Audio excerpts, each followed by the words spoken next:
പൈനാപ്പിളിന്റെ മുകളിൽ ഈ പച്ചനെറ്റ് ഇട്ടേക്കുന്നതിന് കാരണം തന്നെ പൈനാപ്പിളിന്റെ ചക്കയ്ക്ക് പൊള്ളലേക്കാണ്ട ഈ നെറ്റ് ഇട്ടേക്കുന്നത്. അപ്പൊ അത് മനസ്സിലായല്ലോ. മനസ്സിലായി. അപ്പൊ ഇതാണോ ലാഭം? നമ്മള് തമിഴ്നാട്ടിൽ ചൂട്ടിടുവല്ലേ അതിനകത്ത് ലാഭം? അപ്പൊ ചൂട്ടിടുന്നതിനേക്കാളും നമുക്ക് ചക്ക നല്ലതായിട്ട് കിട്ടുന്നത് നെറ്റ് ഇടുന്നു. പക്ഷെ ഇത് അന്നേരം എത്ര 2 കൊല്ലത്തിന് പോലും കിട്ടുമോ? ഇതൊരു 3 വർഷം നമുക്ക് ഇത് ഉപയോഗിക്കാം.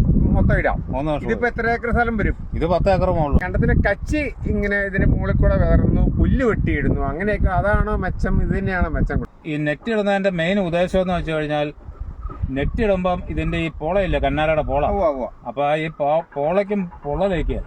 അപ്പൊ പോളയ്ക്ക് പൊള്ളലേക്കാത്തതുകൊണ്ട് ഈ ജലാംശം ഈ പോളയിൽ നിന്ന് നഷ്ടപ്പെടാത്തതുകൊണ്ട് ചക്ക വളരാനുള്ള ഒരു ഊർജം ഈ ഓലയിൽ കിട്ടും. അപ്പൊ അതാ മെയിനായിട്ട് ഉദ്ദേശിക്കുന്നത്. അതുകൊണ്ടാ നെറ്റ് ഇടുന്നത്. അപ്പൊ പുല്ലൊക്കെ ഇട്ട് കഴിഞ്ഞാൽ ഓല കണ്ടിട്ടില്ലേ, മഞ്ഞ ചക്ക മാത്രമേ മൂടുള്ളൂ. ചക്ക മാത്രം മൂടിയ ഓലയ്ക്ക് ക്ഷീണം വരുന്നതുകൊണ്ട് ചക്ക മോശമായി. അപ്പൊ ഇത് നല്ല തൂക്കത്തിൽ ചക്ക കിട്ടും. അതാ കാര്യം. അതാണ് അതിന്റെ പരിപാടി. അപ്പളേ പോവേ നമ്മുടെ തിടനാട്ടിലെ ഒരു 15-12 ഏക്കർ സ്ഥലമില്ലായിരുന്നോ ഞാനാ മേടിച്ചത് തോട്ടം? അത് മൊത്തം മൂടിയാക്കുവാ. ഇതെല്ലാം നേരത്തെ എന്നെ വിളിക്കാതിരുന്നത് തന്നെ.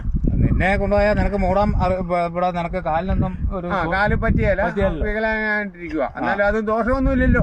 ദോഷമൊന്നുമില്ല. നിന്നെ ഞാൻ ഒരു ദിവസം കൊണ്ടുപോകാം. ചക്ക വെട്ടുന്ന അന്ന് നിന്നെ കൊണ്ടുപോകും. ചക്ക വെട്ടുന്ന അന്ന് നമ്മൾ ലോഡാ നമ്മളാ പോകുന്നത്. ലോഡെ പിന്നെ കൊണ്ടുപോയിരിക്കും. ഞാനിപ്പോ ഇത് മേടിച്ചു തന്നു. കാഞ്ഞിരിപ്പ തമിഴ്നാട്ടിലെ 12 ഏക്കർ മേടിച്ചു തന്നു. ഞാൻ അറിയാതെ നിനക്ക് വേറെ വല്ലതും തോട്ടം ഉണ്ടോ? ഒരു 3 തോട്ടം കൂടെ വേറെ ഉണ്ട്. ഈ മൂന്നാനിയിൽ നീ തോട്ടം മേടിച്ചോ? മൂന്നാനിയല്ല, പാലായെടുത്ത. പാലായെടുത്ത മൂന്നാനി. മൂന്നാനി. അതെ, ശരിയാ. അപ്പം നീ എന്നോട് പറയാതെ നീ പോയി. ഞാൻ ഉള്ള കാര്യം ഞാൻ പറഞ്ഞേക്കാം. എനിക്കത് ഇഷ്ടമുള്ള പണിയല്ല. അപ്പൊ നിനക്ക് വയ്യാതെ വന്നുകൊണ്ട് എനിക്ക് കാറായിരിക്കാമല്ലോ. ഇല്ല, കാറ് ഞാൻ ഓടിക്കാന്നേ. നീ ഇപ്പൊ 2 ആഴ്ചയില് ഏറ്റെടുക്കാൻ തുടങ്ങിയിട്ട് ആയുള്ളൂ. എനിക്ക് ആരും സങ്കടവും ഇല്ല. അപ്പൊ നിന്നെ ഞാൻ കൊണ്ടുപോയിരിക്കും. യെസ്. നീ ഇല്ലാണ്ട് ഒരു ജീവിതം ഇല്ല. മതി, അത്രേ ഉള്ളൂ.